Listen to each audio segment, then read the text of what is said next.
It was that type of night for the Lakers. Their outside shooting was cold, their offense lacked rhythm, and the team looked far from its sharpest form. Even so, they continued doing what resilient groups manage to do. They found a way to win, despite having the lowest three-point attempt rate in the NBA and hitting only 26.3% from long range.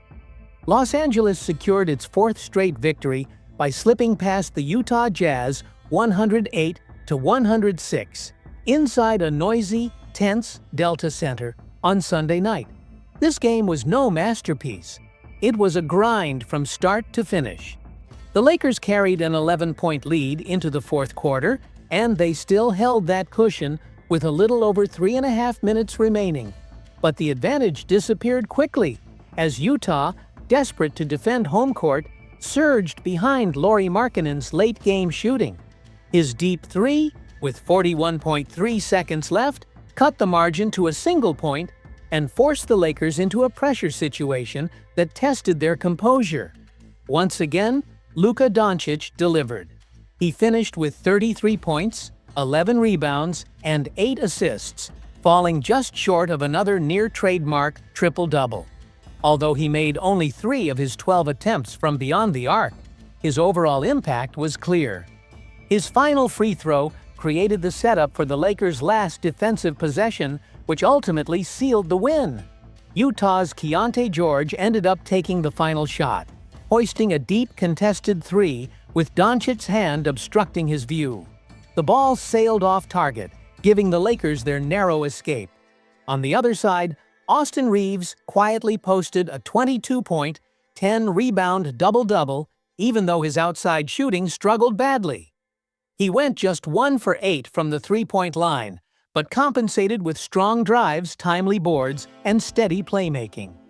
After the game, Doncic didn't shy away from acknowledging the team's imperfections. "We didn't play our best game, but we still found a way to win. That's what great teams do," he said. And the numbers support that. Even with their long-range struggles, the Lakers lead the NBA in overall field goal percentage at 50.9%. They are historically efficient inside the arc, shooting 62.2% on two-pointers, a number no other team comes close to matching. Their effective field goal percentage sits at 57.2%, fourth in the league, despite being one of the bottom 5 teams in three-point accuracy. The identity of this offense is clear: precision inside, timely defense, and just enough shot-making to survive nights when the perimeter shots won't fall. But the most meaningful statistic isn't tied to shooting at all, it's their record. They now hold the second-best mark in the Western Conference. Doncic addressed his shooting slump with a grin and humor. "Obviously, me and AR haven't hit a shot all season," he joked. "I'm not worried. Once we start making shots, we're going to be really tough to guard." Head coach J.J. Redick echoed that confidence, highlighting the roster's resilience, unity, and ability to adjust, even when the offense sputters. Aside from 2 blowout losses, one to Atlanta and another to Oklahoma City, this Lakers team has consistently played winning basketball by leaning on versatility, structure, and effort. Against Utah, they specifically needed a defensive spark, and that spark came from Maxi Kleber. After DeAndre Ayton left the game with a right knee contusion, the Jazz seized momentum in the third quarter, launching a 17-6 run and taking a 72-68 lead with under 7 minutes left. Kleber, who hadn't played a single second in the first half, entered the game and shifted the entire defensive tone. His stat line, 2 points and 3 rebounds, won't stand out, but his energy absolutely did. He fought for position, cut off drives, protected the paint, and anchored defensive possessions that kept Utah from blowing the game open. During Kleber's minutes in the third quarter, the Lakers outscored the Jazz 16-9. Reaves praised him strongly afterwards, saying, "He was one of the best players on the floor for us tonight. His energy, his effort, the plays he made, everything helped us win." Redick didn't yet have a medical update on Ayton, who played only 13 minutes before exiting.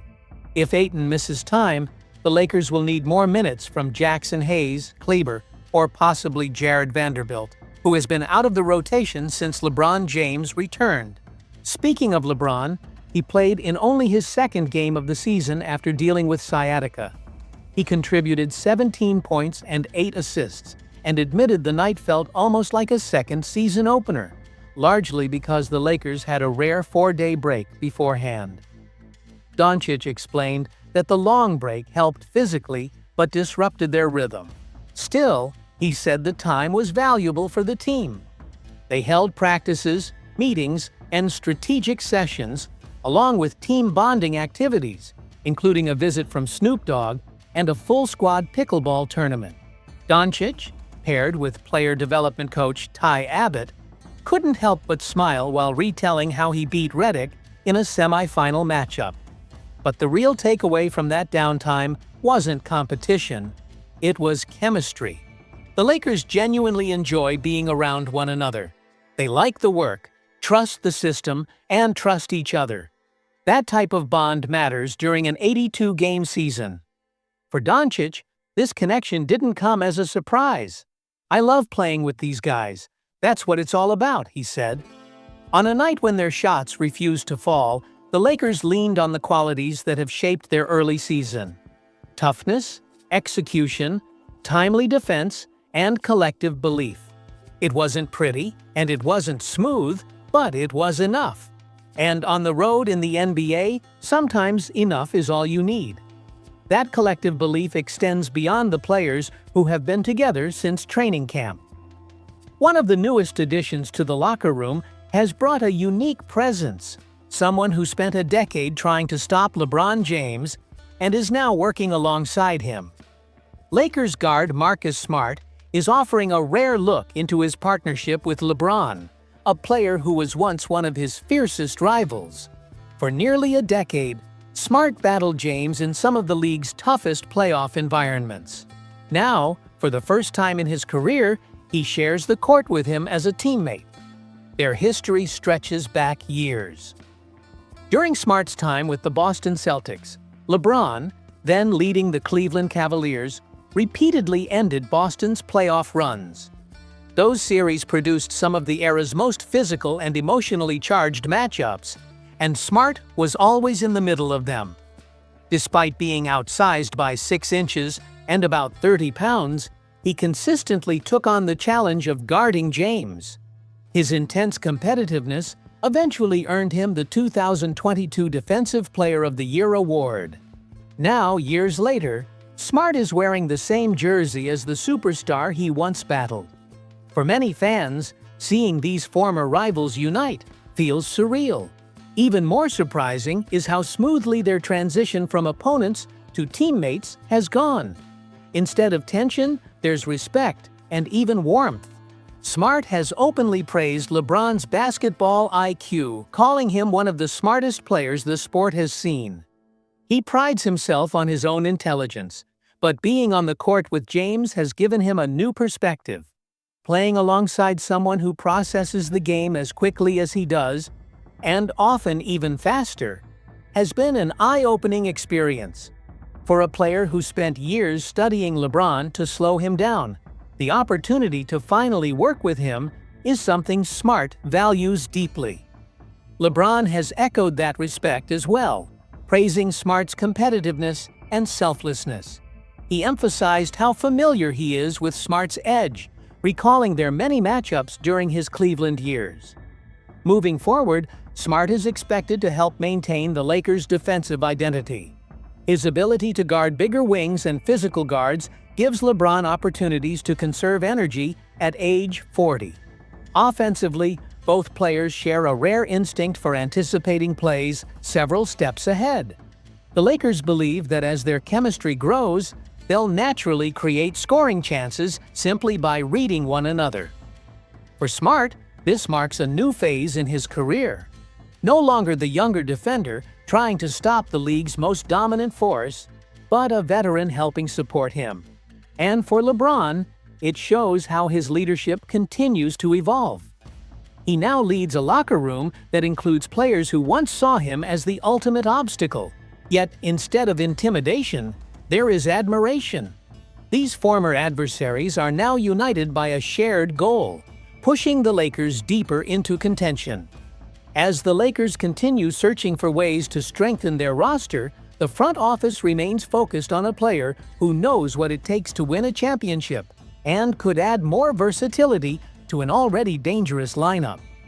Los Angeles finds itself in the middle of another major trade conversation with the February 5th deadline approaching. Their attention remains locked on former All-Star forward Andrew Wiggins.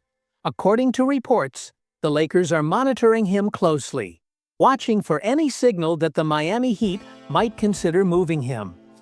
Wiggins arrived in Miami last season during the headline-making trade that sent Jimmy Butler to the Golden State Warriors. With a full offseason and a fresh role, Wiggins has started the year strongly. Through 15 healthy games, he has averaged 16.7 points on 48% shooting, including 36.5% from three, along with nearly 5 rebounds, almost 3 assists, more than a steal, and close to a block per game. These numbers represent the kind of dependable two-way production the Lakers have lacked on the wing for several years. Even so, Wiggins still hasn't reached the level he showed during the Warriors' 2021-22 championship run. That season, he transformed into a defensive anchor and high-impact playoff performer, arguably becoming the team's second most valuable player. His defense on Jason Tatum and Jaylen Brown helped swing the finals. The Lakers haven't forgotten that version of him, and they believe he could rediscover that form beside LeBron, Doncic, and Reeves in a system that wouldn't require him to carry heavy offensive responsibility. One major challenge for the Lakers is constructing a workable trade package. Reports indicate that a deal could be built around Rui Hachimura and Gabe Vincent, whose contracts and current roles make them logical trade pieces. Still, the Lakers are approaching the deadline with patience. Sitting well above .500 and with LeBron recently returning, the front office wants a clear picture of the roster's ceiling before sacrificing assets. Hachimura's situation adds another layer. While he's productive, his natural position overlaps directly with LeBron's. He excels at power forward, something he demonstrated early in the season when LeBron missed the first 14 games.